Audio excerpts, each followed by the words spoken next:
Right, welcome everyone. Today's webinar is on authentic love and unmasking trauma-bond relationship patterns. My name is Daniela, and I am an ecosomatic healing facilitator and educator. So let's go over today's agenda. First of all, we're going to talk a little about complex trauma. What does it mean and what it's not? And then we will dive into attachment theory, because we cannot be exploring trauma bonds without understanding that. We'll do a little somatic check-in, make sure everyone's breathing, feeling comfortable. And then we'll talk somewhat about polyvagal theory and trauma responses. We're not going to go too deep into it, but I would like to draw some connections between our attachment styles and potential trauma responses. And finally, we will talk about these concepts of self-mothering and self-fathering as healing strategies. After which we will do a little Q&A session. All right, let's begin. So, what is really behind this complex trauma idea? I probably hear a lot about it, especially if you follow my blog. I talk about trauma. I breathe trauma. I love trauma because I believe that it's a genius adaptation of a nervous system. And a common belief among a lot of people that trauma is about a particular event. It doesn't have to be. In fact, complex trauma in particular is not about the event. It can be about a number of events, about, repetitive events. But the key, the essence of the complex trauma is really the way that our bodies responded and adapted to certain experience. So when we talk about trauma, we emphasize specifically the experience within the body, meaning that different people can experience the same event completely differently. And depending on their inner resources, depending on, their support network and their childhood, like so many factors really determine whether certain event gonna be traumatic to you or not. And then another thing about complex trauma is that it's oftentimes laying a foundation in our childhood when there was either too much of something or not enough. And I'm going to explain a little more about this part because it's pretty complex, the complex trauma is pretty complex. Crazy, right? So, triggers and lack of resources is what can bring up your body's adaptation or the trauma response. Okay, so when we talk about, being triggered, it's unfortunately very overused nowadays, in pop psychology. You'll hear it at around every corner, which I do believe does huge disservice to actual trauma survivors and people with complex PTSD. But truly, a lot of us have a certain amount of trauma, within our bodies. There are no people with no trauma, but complex trauma specifically, the one we're going to be addressing today a lot, the one that causes a lot of complications in a relationship, in building partnerships, and building a relationship with ourselves. That is complex trauma. And that one, yes, it is you oftentimes triggered within relationship. It's always triggered within relationship because it's created within relationships. And what contribute to it is the lack of resources. And important thing to mention about resources is that we're not talking about resources in a tangible way. Our nervous system has this beautiful intelligence that's called interoception, which is the non-stop working mechanism within us that is constantly scanning our surroundings, trying to detect threats and sending signals to our nervous system, signals of safety or danger. And the interoception is it's a really ancient mechanism. It's a powerful mechanism, and it's directly related to our sense of safety.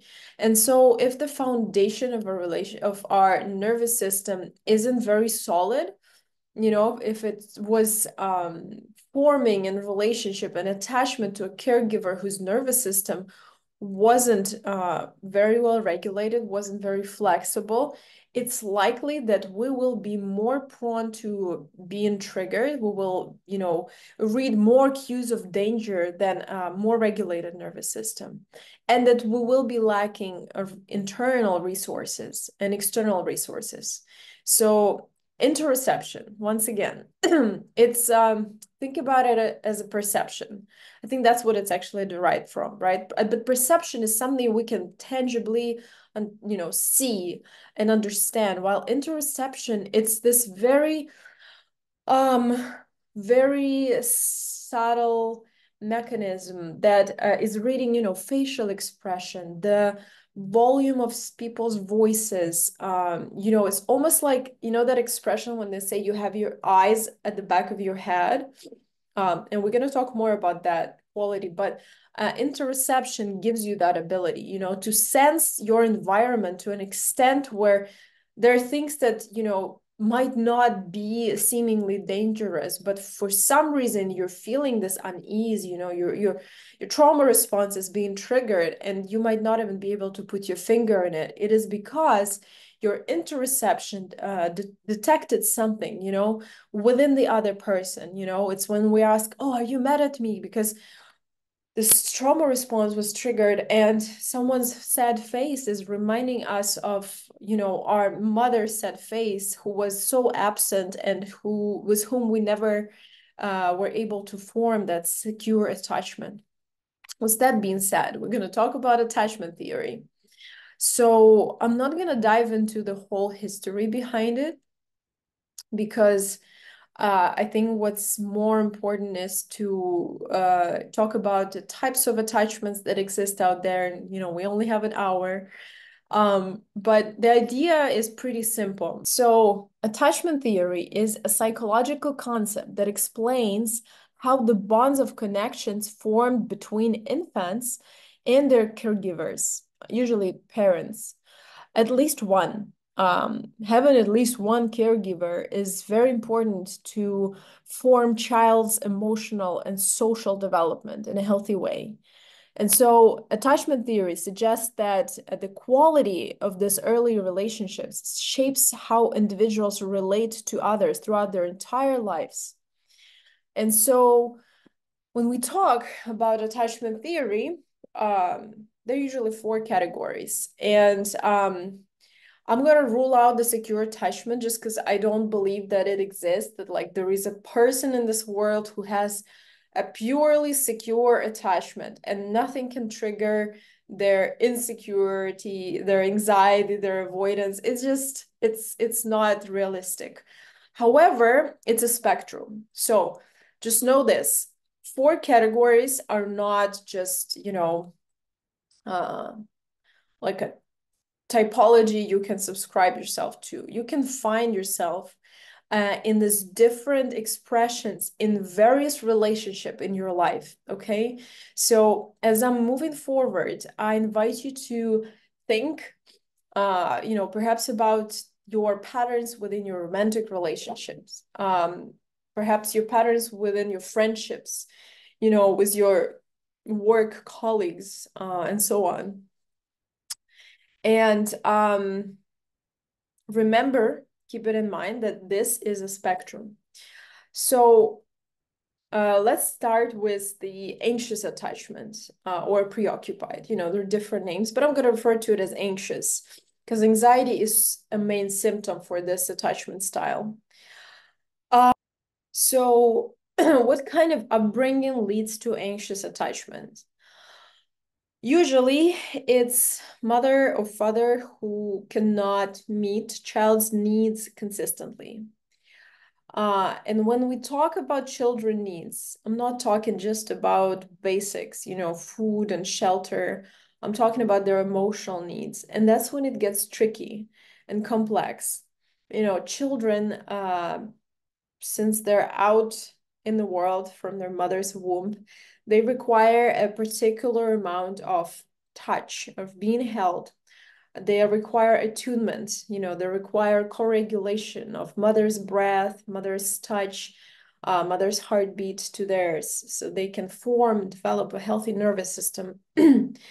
And they need their mother to be so highly attuned to what they need, especially, in that verbal stage where they cannot ask for what they want. They're just cry most of the time, or have some bodily symptoms that mother needs to understand.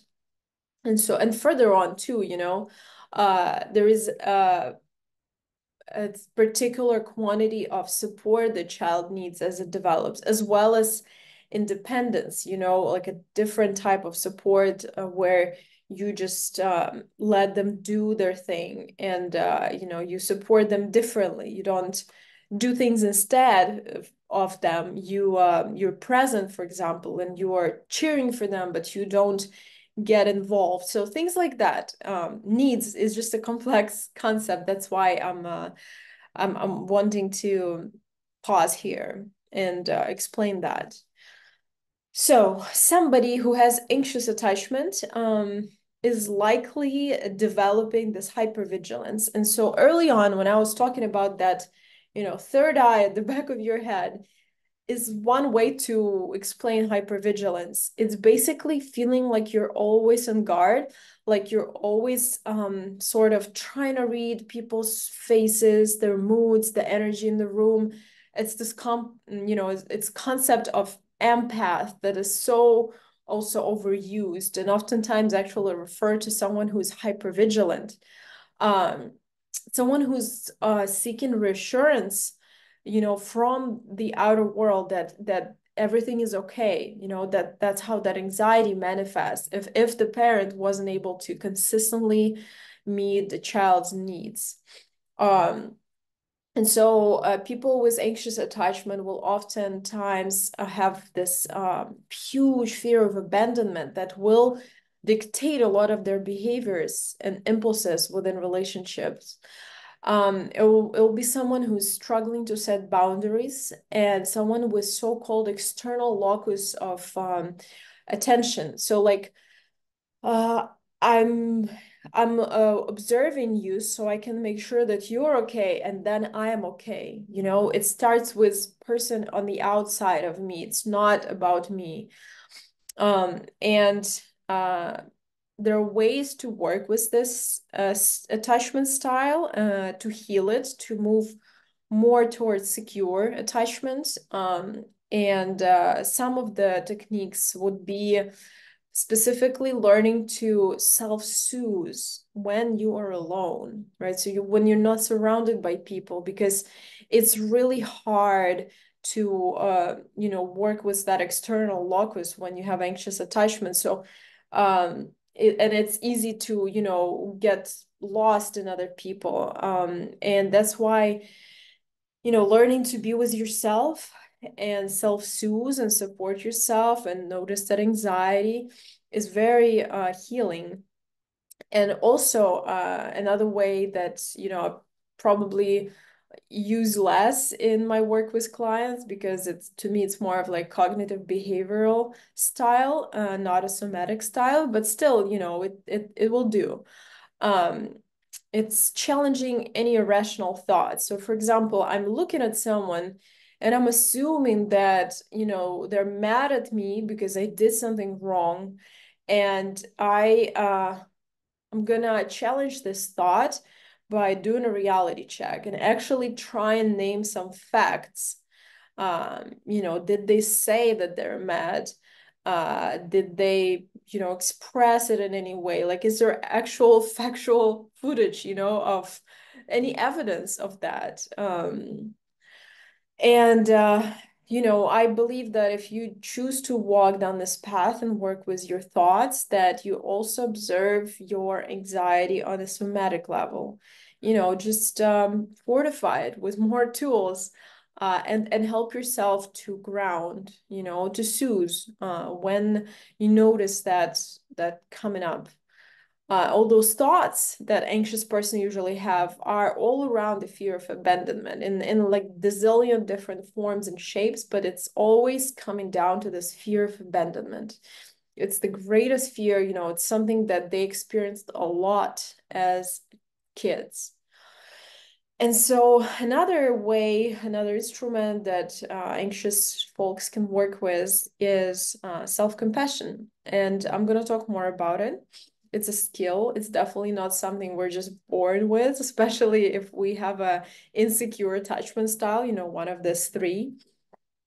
And then boundaries, definitely boundaries. Learning to set boundaries is huge. It can, it can be a lifelong process, of course. Like there's no perfection in this, but it's definitely like learning that setting boundaries will not be equal to rejection. You will not be abandoned just because you speak your truth, ask for what you need, and present yourself and your needs to another person. Okay, let's take a breath here. I'm noticing how I'm picking up the space, and I think it's good to slow down.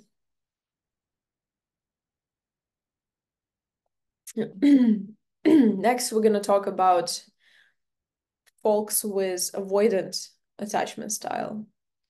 So what shapes someone to become an avoidant partner, friend, colleague is an emotionally unavailable parents.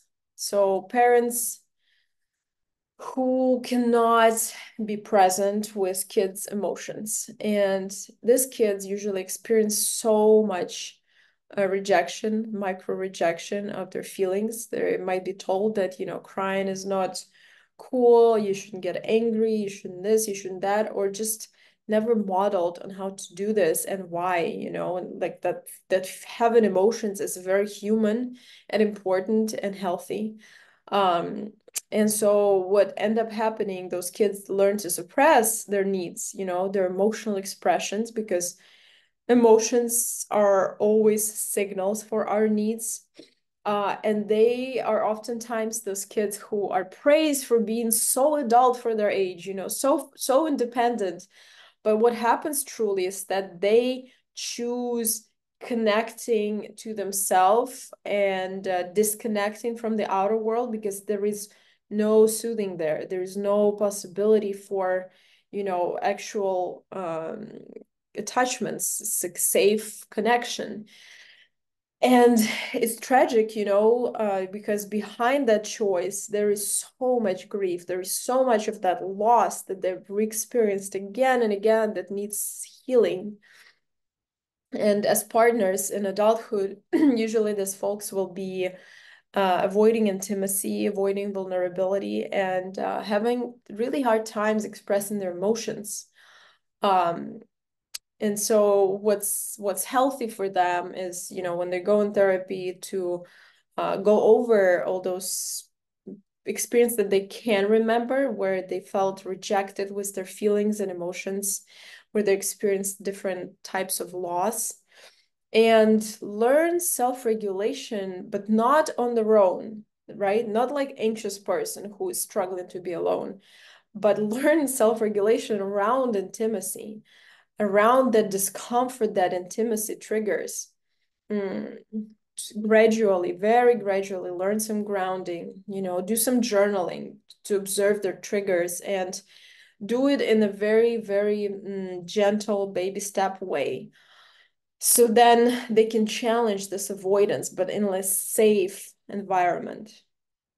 And their ultimate goal for avoidant folks is to accept that emotions are not weakness. It's not, end of the world, that they're humans and they have emotions and it's okay to be vulnerable.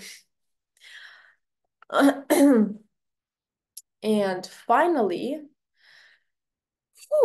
we have disorganized attachment, which is directly linked to complex PTSD or complex trauma. It's most common, at least. And again, remember that it's a spectrum, You can be disorganized with more avoidant tendencies or disorganized with rather anxious tendencies. So just listen to this and see what resonates. Um, Disorganized folks usually experienced helicopter parents, right? Someone who's also not attuned to child's needs, because helicopter parent is someone who's so anxious and trying to gain control so they don't have to deal with this anxiety and uncertainty, that they don't really see or sense their child's needs. Instead, what they do, they try to self-soothe by helicoptering their children, for whom it might be too much. It might be too erratic and too intense, you know? And oftentimes, folks with disorganized attachment experience frightening behavior from their caregivers. So, one moment, their mother or father can be laughing, cracking jokes, be available and fun and cool to be around, and then next moment they just burst in anger, become super threatening, scary, and unsafe. And so that combination uh, is really tricky. It creates so much confusion in a child. Then they end up really struggling with consistency in the relationship. So this child, as an adult, will likely have a lot of conflicting emotions around the whole concept of relationship.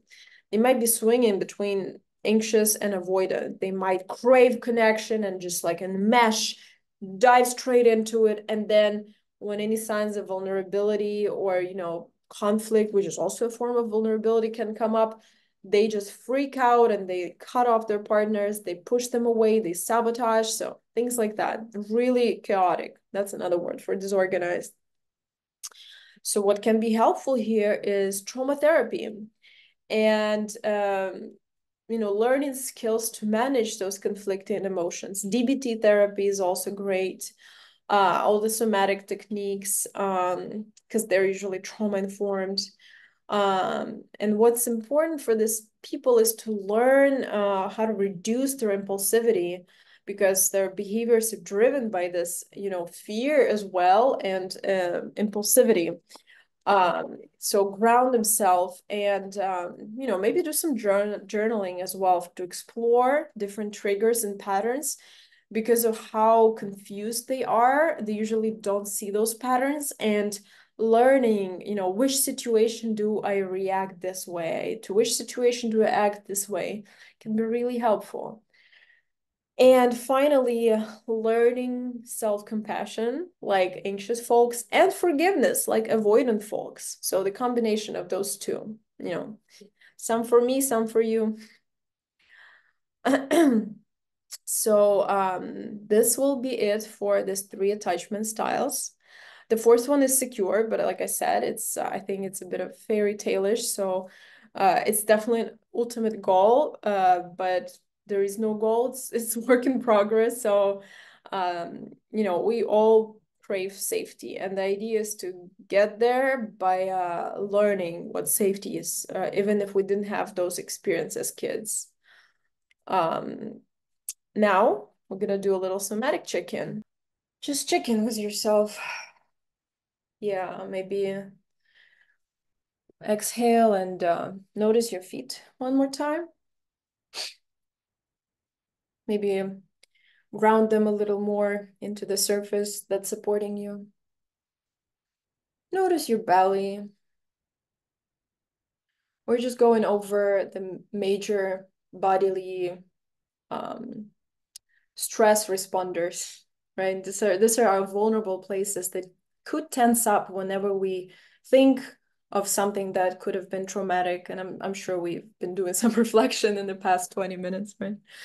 So yeah, just see if you can ease into your belly a little bit. And maybe slightly rotate your shoulders or shake them off a little bit.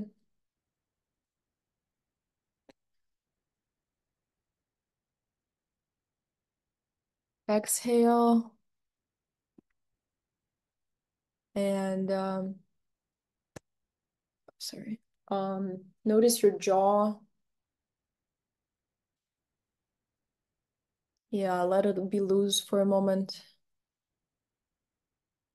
And then I'm gonna invite you to take your gaze out, out and about. So try to set it if you have a horizon in front of you, do that, or try to land your eyes higher up. If you're driving, don't do that. Not safe, but do let your eyes sort of see broader vision. Because what happens if when we stress or revisit some potentially traumatic memories is a tunnel vision turns on. So it's important that we expand it, okay?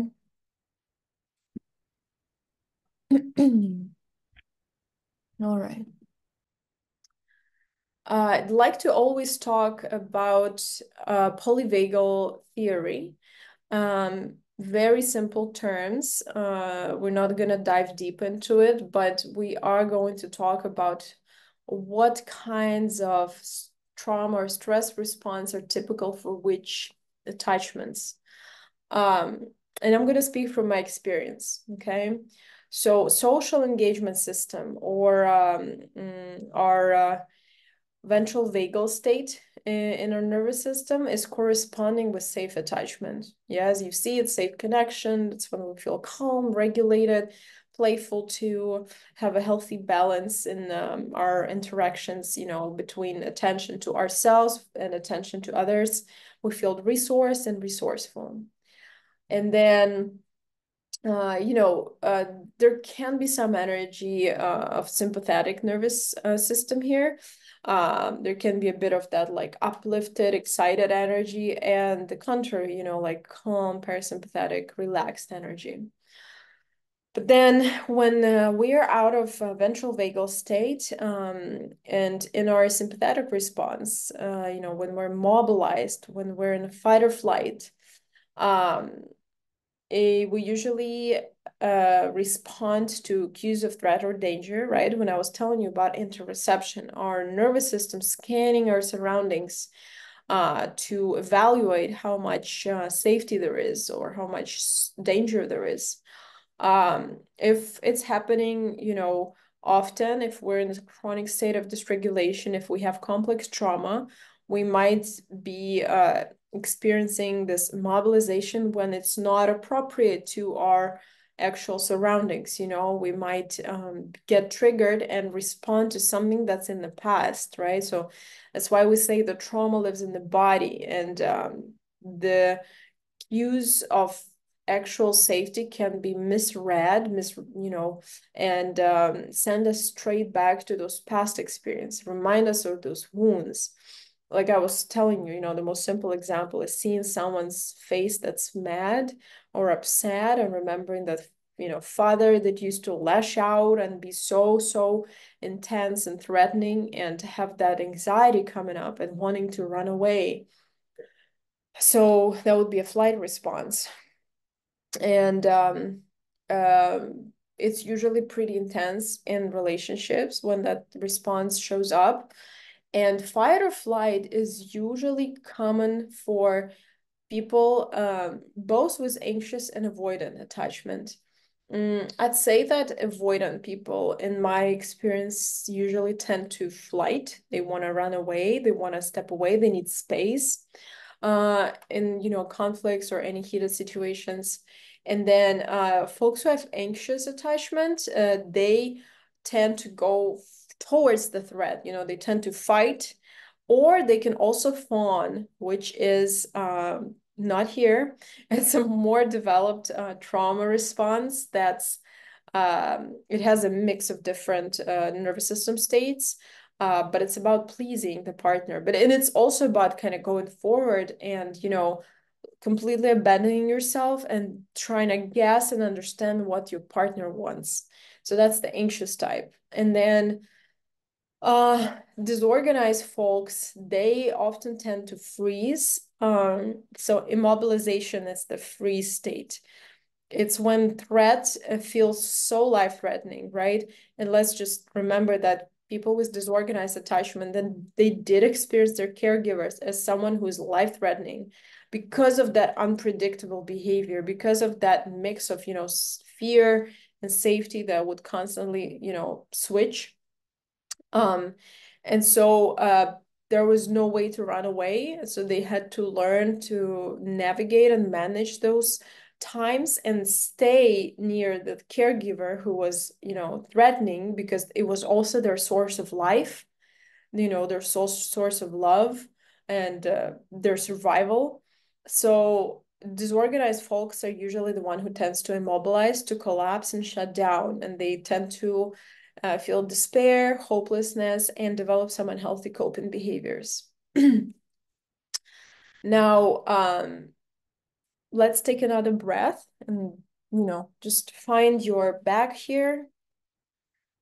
Take a nice inhale and exhale with the sound. Um, Trauma bonding. What does it have to do with all this trauma responses and attachment style? Is that oftentimes our nervous system, they seek familiar, especially this regulated nervous system, because they're constantly trying to regulate. They're trying to reach the homeostasis and be, in balance again. So they will be seeking familiar experiences. There will be, on a conscious level, attracting these partners who can recreate the similar experience they've had in the childhood, but with a different outcome. So that is the concept of healing for a nervous system. It's like, can I experience something that reminds me of love that I've known, as messed up or, unhealthy or improper that it was, but with different outcome? Can I feel truly, fully loved? Can I truly feel worthy this time? Can I never be abandoned this time? All these things really drive our behavior, us towards this relationship. And it comes from this unhealed parts, the rejected ones that are craving this love. And, trauma survivors, people with complex trauma, they often describe this feeling, this longing, as like a black hole in their chest, or this intense anxiety, or, like it's somatically speaking, it's either completely shut off, like numb, or it's something very intense, depending, again, where their nervous system is at. But the thing is that disorganized folks, someone who has a history of complex trauma, they oftentimes attract other disorganized folks, or someone who is anxious or avoidant. Honestly, either of those insecure attachment styles, because it will help them feel something familiar, Also, there is a common idea that, well, anxious people attract avoidant because it reminds them of their inconsistent parents and who couldn't meet their needs. And then avoidant people can attract anxious because those partners are usually also not so emotionally available, because they are, anxious. They're overwhelmed with their own anxiety. So it's interesting, to explore this trauma bonding. And trauma bonding, it's not bad. It's just something to be aware of. And if, both partners have this intention to heal their nervous system and to learn secure attachment from scratch, trauma bonding is a place to start as well, in a couples therapy, in your personal therapy, to recognize, to learn your patterns, and to unlearn them. Now we're going to talk about some skills that it takes to, support our nervous systems on their journey to healing. And I borrowed this concepts from Pete Walker, who is, the guy behind the whole CPTSD concept. Not just him, there are a few, but he's one of the OGs. And so I had to quote him, of course. Safety, something I talked about a lot today, is the heart of healing, what we could not give ourselves. And this is where the self-mothering concept comes in, the self-compassion is another word for it, is a home of recovery, and self-protection is the foundation. So self-mothering is compassion, and then self-fathering is self-protection. And When we talk about self-mothering, it's not so much gender-based, just a lot of attachment studies were conducted with mothers, someone who, carries the child in their womb and traditionally does spend more time with the child and does contribute to creating that safety and, meet child's emotional needs. And that's why the mother thing, that's why we use this word here. um and self-mothering or remothering is a lot about acknowledging your own emotional needs in the moments of distress, and not just in those moments. I'm all about preventative measures. Like, why don't you start practicing before shit hits the fan? Why don't you do this on a daily basis? Notice how you feel. Notice where you feel it in your body. How can you adjust it? Do you want to adjust it? What will help you feel better? And very slowly, little by little, for folks with complex trauma, it's a beautiful non-linear journey where we'll really just learn to feel what's there and be curious. So self-compassion truly starts with curiosity, because compassion itself is a huge concept that you know, mm, requires practice, especially if it's not something we received in our childhood. It's basically learning that you have this new muscle in your body that you never used and you just need to figure out how to. So you go to gym and day by day you build that muscle and you try new things, and that's how somatic practices work too. And so you learn self-compassion and you practice it. Little by little, you remother yourself. And then out of this genuine self-compassion comes a need for self-protection. It's like a container for all that, warmth and support that you learn to give yourself. This container is self-fathering, the idea behind it is assertiveness, is action. It's actually, how can I grant myself, my inner child, if that's the concept that resonates with you, my vulnerable part, how can I grant them safety by taking an action, and there is no mothering without fathering, and vice versa. You always have to start with mothering and then fathering, because they collaborate, they complete each other. And there are lots of other things I can say about healing, but our time is running out, and I just want to emphasize how important it is that we take gradual steps. We cannot overwhelm our nervous system with new experiences. Even if we try to heal quick, it's not how it works, because trauma is what has this quality of being, quick, intense, overwhelming. So healing needs to be opposite, okay? I'm going to emphasize it again and again on every webinar of mine, just because I know from my own experience and from a lot of my clients that we just want to find that magic pill. We just want it to, work magic overnight, to wake up a different person, fully healed, and move on. But that is not how it works. And so um, another thing is that we recognize our reactions and how at the core they have this protective function. Literally, if you start journaling, if you start working with a therapist, especially trauma-informed one, or coach, somatic coach, you will get to the core of your reactions, to your responses, your adaptations, and you will understand how beautiful and genius your nervous system is, that is always trying to protect you, always trying to keep you safe, because it's running these old patterns that kept you safe this far.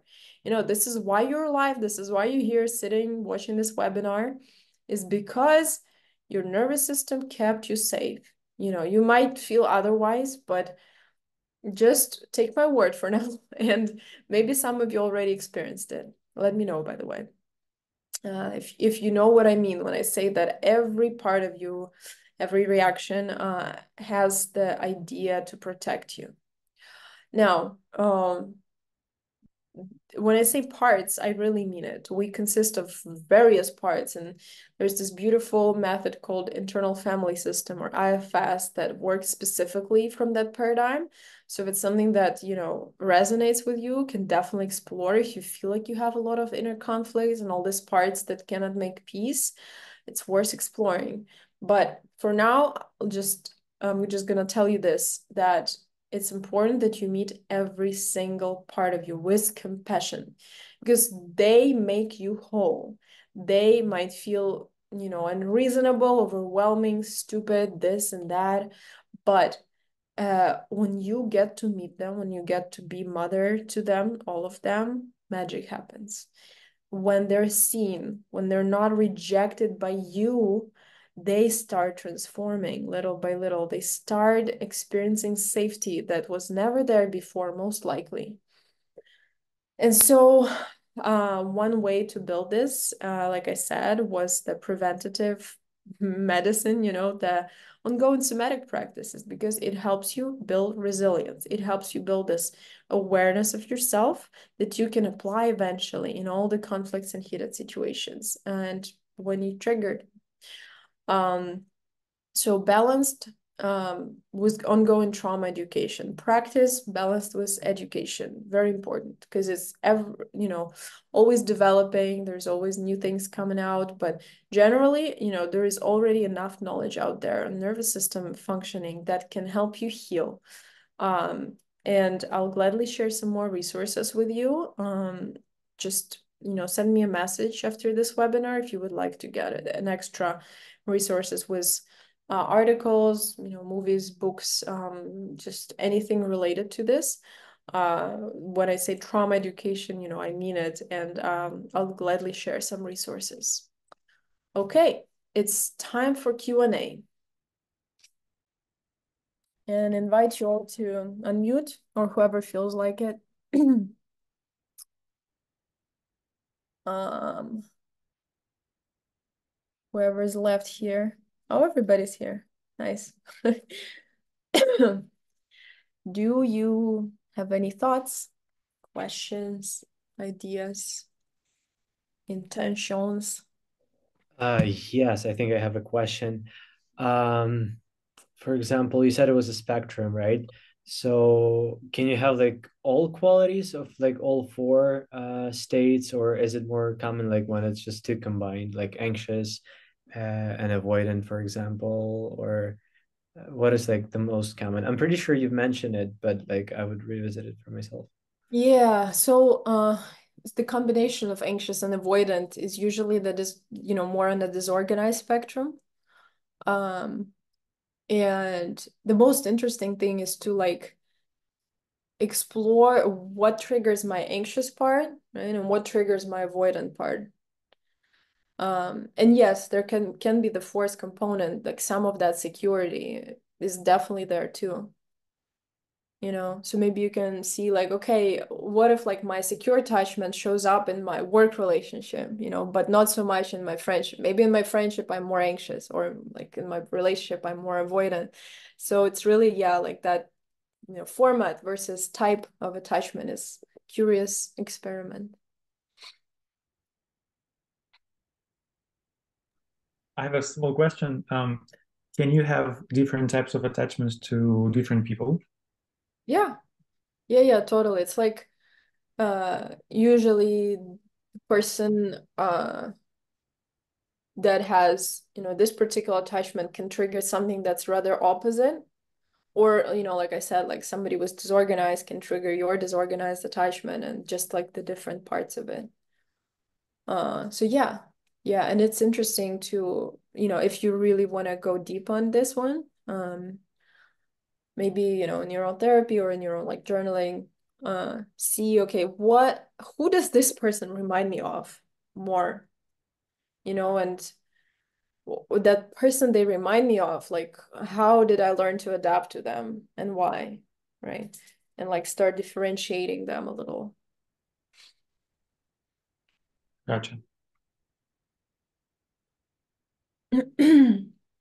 Actually, another question. I don't know, like if it's ethical or not ethical, to tell someone if you recognize a pattern and they're Mhm. kind of like in your circle, maybe they're in your family, like, and they seem super sensitive, and like you can tell they actually fall into this pattern and they do exactly what you just described. For example, as an anxious type, like what would be the most delicate way to approach them, or maybe make them self-reflect on that so they can maybe, I don't know, address it. Mhm. Well, the first question is like, why do you want to make them do that?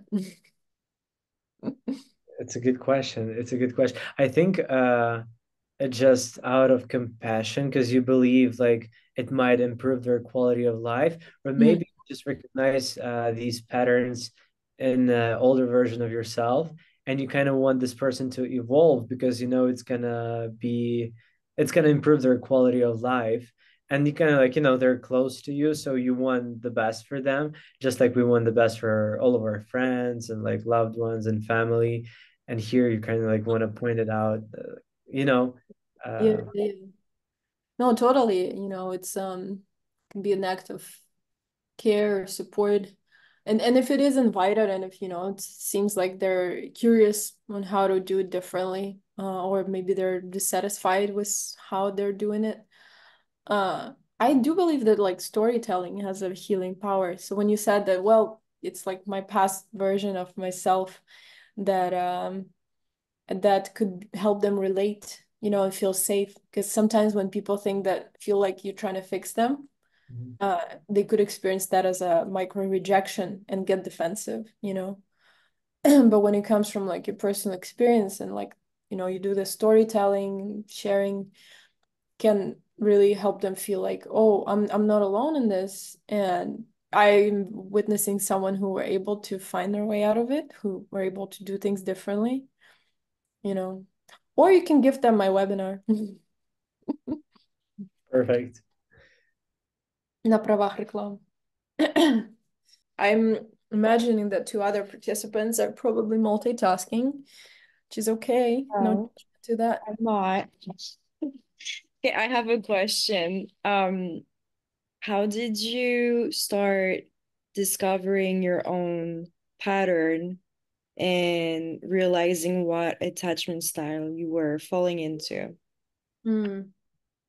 Well, when I first read about this attachment theory, I was so curious. And I don't think it was talking about disorganized attachment. That's why I was really confused. I was like, what the hell? Like, I'm both and I'm everything, and I'm even more complicated than, avoidant or anxious. Yeah. Um, and I think I asked my therapist about it, and she's like, well, there's this one more attachment less talked about. It's really more recent, that they start exploring complex trauma and the way we adapted to it. So yeah, for me it was like inquiring, being at first kind of scared, like, oh my God, I'm not even there. I don't fall into these categories, and then asking questions. Mm, thank you. Yeah, you're welcome. Thank you for the question. Of course. All right. There are no more questions left. I'm gonna invite you to maybe do one more centering exercise, practice that we did in the beginning with a little bit of self-compassion. Um, and if you feel called to, you can maybe place your hand on your heart or your stomach. Take a breath and notice what's your body leaning onto right now. And if there is any part of your body that feels rather soft and at ease. And if you could direct your attention there and take a few breaths from that part.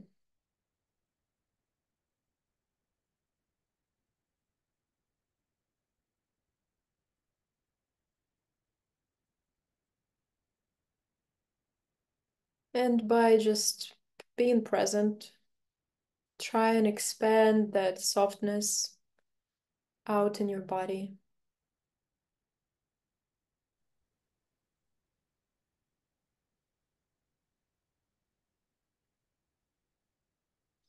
Just acknowledging that you are here now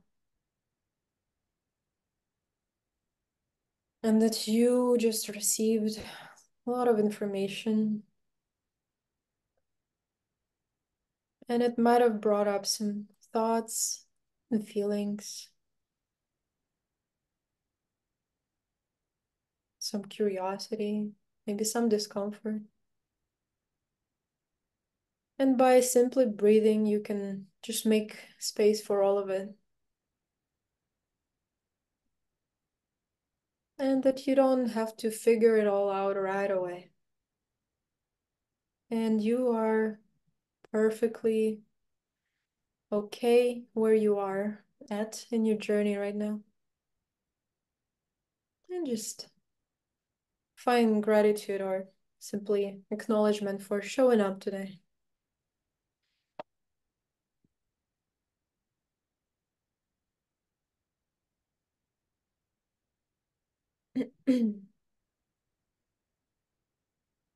I thank you all for being here. Appreciate you. Thank you for receiving. And much, much gentleness on your next steps. I'll see you all sometime again. Thank you. Thank you, dear. Have a lovely evening. Yeah, to everyone too. Nice to see you guys. To see you. Goodbye.